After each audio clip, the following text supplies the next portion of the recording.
സാധാരണഗതിയിൽ എണ്ണ വിപണിയെ രണ്ട് രീതിയിലാണ് വിലയിരുത്തുന്നത്. ഒന്ന് ഫ്യൂച്ചേഴ്സ് മാർക്കറ്റ്, അതായത് ഭാവിയിൽ ലഭിക്കാനിരിക്കുന്ന എണ്ണയ്ക്ക് ഇപ്പോൾ നിശ്ചയിക്കുന്ന വില. രണ്ടാമത്തേത് ഫിസിക്കൽ മാർക്കറ്റ്, അതായത് ഇപ്പോൾ കൈമാറ്റം ചെയ്യപ്പെടുന്ന എണ്ണയുടെ യഥാർത്ഥ വില.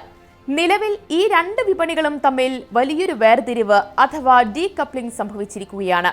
നമ്മൾ മാധ്യമങ്ങളിൽ കാണുന്ന ബ്രെന്റ് ക്രൂഡ് വില ഏകദേശം $103 ആണെങ്കിൽ യഥാർത്ഥത്തിൽ എണ്ണ വാങ്ങുന്നവർ നൽകേണ്ടി വരുന്നത് $144 മുകളിലാണ്. ഈ $40 വരുന്ന വ്യത്യാസം ചരിത്രത്തിൽ തന്നെ ആദ്യമാണ്. ഇത് സൂചിപ്പിക്കുന്നത് ലോകത്ത് എണ്ണയുടെ ലഭ്യത അത്രമേൽ കുറഞ്ഞിരിക്കുന്നു എന്നാണ്. എന്തുകൊണ്ടാണ് ഇത്ര വലിയൊരു ക്ഷാമമുണ്ടായതെന്ന് ചോദിച്ചാൽ ഇതിന്റെ പ്രധാന കാരണം മിഡിൽ ഈസ്റ്റിലെ സംഘർഷങ്ങൾ തന്നെയാണ്. പ്രത്യേകിച്ച് ഹോർമുസ് കടലിടുക്കിലെ പ്രതിസന്ധി.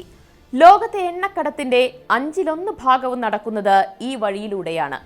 US ഇസ്രായേൽ സഖ്യവും ഇറാനും തമ്മിലുള്ള യുദ്ധസമാനമായ സാഹചര്യം കാരണം ഈ പാത ഏതാണ്ട് പൂർണ്ണമായും അടഞ്ഞ നിലയിലാണ്. ഒരു ദിവസം 130 കപ്പലുകൾ കടന്നുപോയിരുന്ന സ്ഥാനത്ത് ഇപ്പോൾ 10-15 കപ്പലുകൾ മാത്രമാണ് കടന്നുപോകുന്നത്. പ്രതിദിനം 80 ലക്ഷം ബാരൽ എണ്ണയുടെ കുറവാണ് ആഗോള വിപണിയിൽ ഇപ്പോൾ അനുഭവപ്പെടുന്നത്.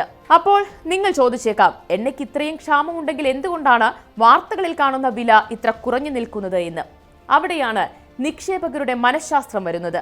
പല വലിയ വ്യാപാരികളും കരുതുന്നത് ഈ യുദ്ധം ഉടൻ അവസാനിക്കുമെന്നും അമേരിക്കൻ ഭരണകൂടം കർശനമായ നടപടികളിൽ നിന്ന് പിന്നോട്ടു പോകുമെന്നുമാണ്.